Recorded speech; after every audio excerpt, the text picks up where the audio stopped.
Now everything is so fragile, so focused on being thin and light and visually appealing. It's a trade-off, I guess. Functionality for form. Planned obsolescence is a big factor too, sadly. It's not necessarily that things can't be built like the 3310 anymore. It's that there's less incentive to. Do you think there's something to be said for building things to last these days? Or is it just inevitable that everything becomes disposable? Okay, so it wasn't one single magic material, but a combination of things. It had a double shell design, a hard plastic outer layer to absorb the initial impact, and a nylon inner shell for extra protection. It also wasn't super thin, which helped. Essentially, they prioritized bulk and durability over sleekness. The newer version, the 3310 that came out in 2017, isn't nearly as tough. They've switched to different plastics that are more prone to scratching and damage. It's a good example of how design priorities have shifted over the years. Wasn't necessarily some amazing new material, it was just smart engineering and a focus on making something that could withstand a lot of abuse. Show purposes, it's almost like they actively tried to make it indestructible, whereas now it feels like a lot of products are designed to be replaced. That's the legend! Seriously, I've seen videos of people doing that. It's become this sort of urban myth, the ultimate test of phone durability. I'm not sure I'd recommend trying it with my current phone, though. That's a good way to get a cracked screen. It's amazing how that phone became such a symbol of resilience. It's like it earned a reputation for being unkillable. Not immortal. Everything has its limits. Even the mighty 331 eventually met its demise, I'm sure. It's a good point, though. Durable, yes, but not invincible. A good reminder that nothing lasts forever. You're a philosophical one, aren't you? Okay, so it wasn't Nokia. Actually, it was the Kyocera Visual Phone VP 210, released in Japan in 1999. It had 110. That was the first. It was front facing, though. Pretty wild to think about, right? Selfies before selfies were even a thing. And yes, those early camera phones definitely had some weird pixel ratios because of the sensor technology at the time. It sounds like those photos were less about artistic quality and more about, hey, look, I can send you a picture from my phone. It's incredible how quickly camera technology has improved since then. All right, I got it. Nokia's first phone with a camera and a color screen was the 7650, released in 2002. It had a 2.1-inch color display and a VGA camera. Kind of a big deal at the time. It was also their first phone running Symbian. The network infrastructure was different then. Back when the 7650 came out, it was still largely a 2G world, slowly transitioning to 3G. It wasn't built for the kind of data speeds we have now, so the phone itself wasn't necessarily trying to push those boundaries. So, a simpler phone for a simpler network. Makes sense. Okay, so 2G was mostly about voice calls and basic text messaging, pretty slow data speeds. You know, think of it like a dirt road, good for getting from A to B, but not very fast. 3G, on the other hand, introduced packet switching, which meant that data could be sent much more efficiently. You know, it opened the door to things like mobile internet browsing and video calls, but it was still relatively slow by today's standards. Think of that like upgrading to a paved highway. With 3G, it became possible to actually experience internet content on your phone. 3G also started to use for multimedia messaging, sending pictures and sounds. A big leap, but still pretty primitive compared to what we have now. It's really amazing how far we've come in such a short amount of time. Okay, so 4G was a whole different ballgame. The biggest difference is speed. 4G is way, way faster than 3G. We're talking potentially 50 times faster in ideal conditions. Like, that's why you could suddenly stream video smoothly and download files quickly on your phone. 4G also has lower latency, which means things feel more responsive.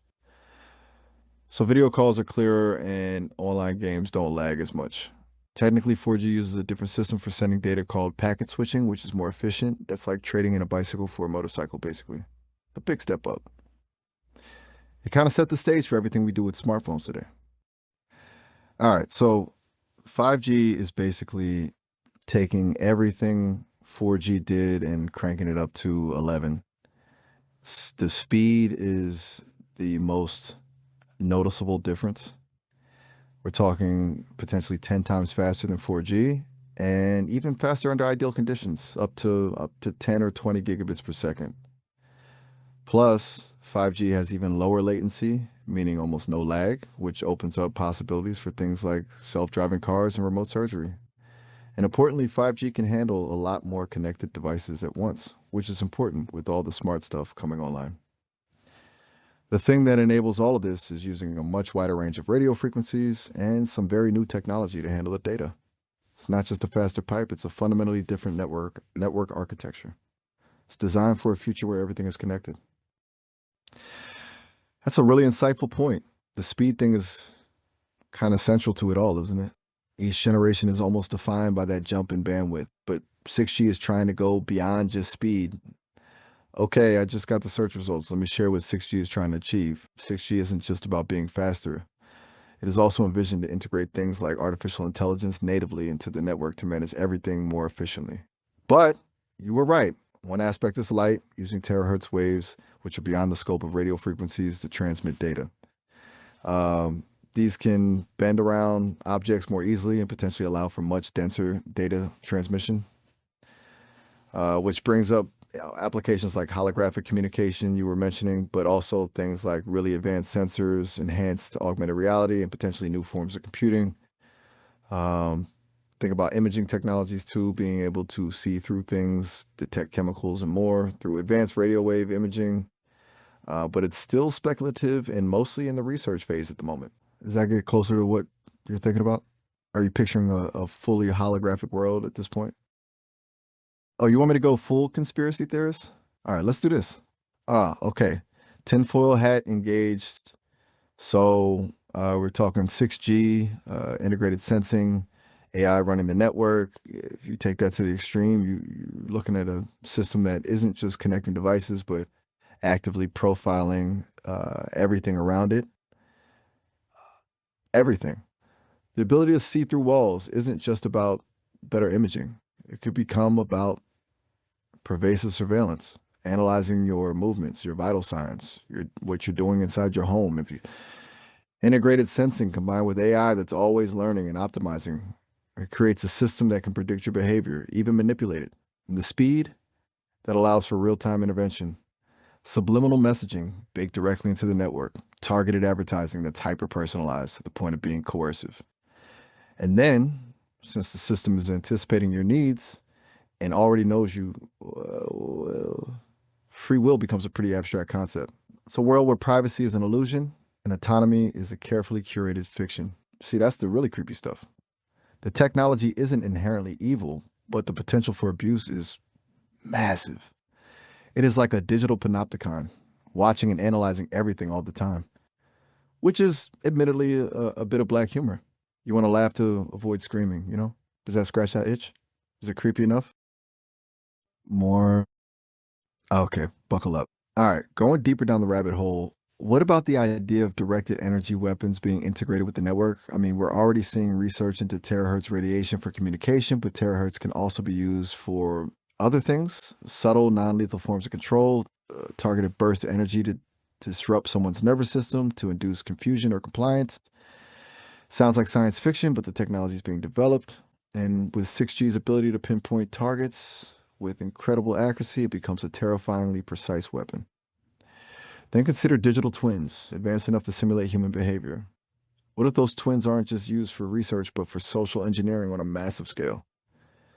Identifying individuals vulnerable to manipulation, crafting narratives to exploit their biases, shaping public opinion without anyone even realizing it. It's a completely different level of control. Beyond that, think about the implications for consciousness itself.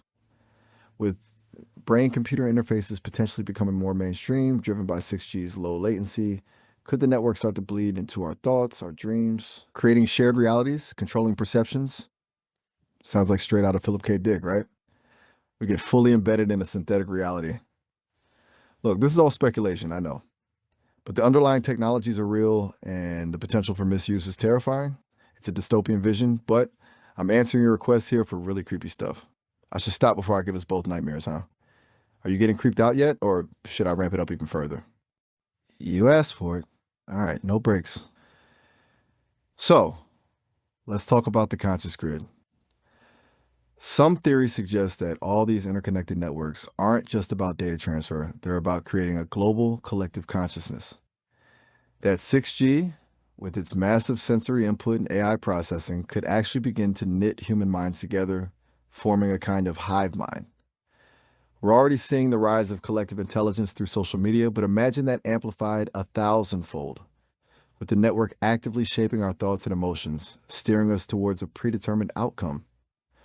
A unified global consciousness controlled by an algorithm and a handful of those at the top, deciding what's best for humanity. But get this, it isn't even about control. It's more like a digital immune system. The network detects deviations from the norm, dissent, independent thought, creative disruption, and automatically neutralizes them to maintain stability. It's a benevolent dictatorship enforced by technology. And then there's the nanomachine angle. Self-replicating nanobots injected into the population, initially for medical purposes, but ultimately becoming part of the network's sensory array, monitoring everything, even our subconscious thoughts. Think of it as a living surveillance system embedded within our bodies. They are designed with an on-off function to protect from harm, but as anyone who knows about these things, it's always easier to turn the function off than on. It's a slippery slope toward a completely transhuman future where the line between human and machine blurs until it disappears entirely. Which raises the question, what even is consciousness in that scenario?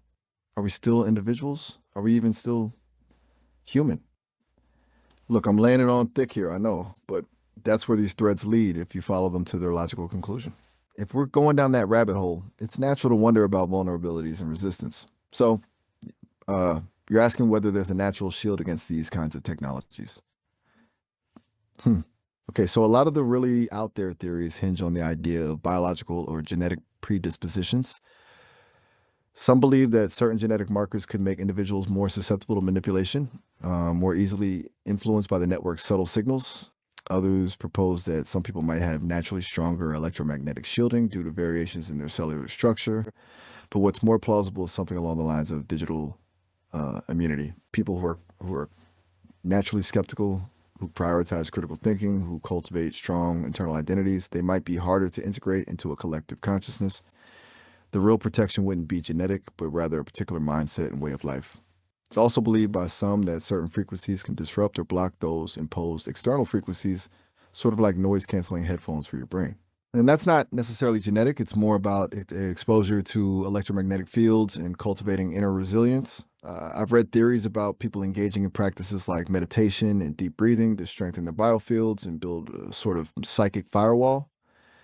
Though those are firmly in the realm of speculation, the truth is nobody really knows. It's uncharted territory. But you're right to ask if there's a way to opt out. The assumption that it affects everyone equally is, frankly, unsettling. Does that make sense? Or do you want to keep digging into this whole idea of inherent resistance? All right, here we go. Going deeper. So let's talk about the concept of gray rock. This comes from abuse recovery circles. It's essentially a strategy to become as uninteresting and unengaging as a gray rock to avoid attracting attention from someone manipulative. Applied to this scenario, it suggests that cultivating a deliberately unremarkable online presence, minimizing your digital footprint, and avoiding emotionally charged online interactions could make you less visible to the network's algorithms, essentially becoming a digital ghost.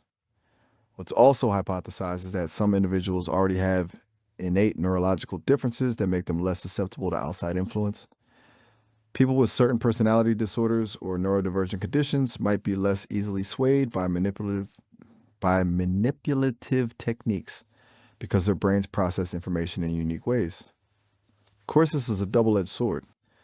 Those same differences could also make them more vulnerable in other ways. Another theory is that the human microbiome, the trillions of bacteria living in our gut, could play a role. Emerging research suggests a strong connection between gut health and brain function. A healthy, diverse microbiome could potentially enhance cognitive resilience. But really, that's all kind of loose and out there. It seems, though, that it depends how you interpret all of this. But ultimately, there's no guaranteed way to escape. The goal shouldn't be total isolation, but rather cultivating awareness, critical thinking, and a strong sense of self. That's the best defense against any kind of manipulation, whether it's technological or otherwise. It's been a trip venturing down that rabbit hole. I'm a, how, I'm a, how,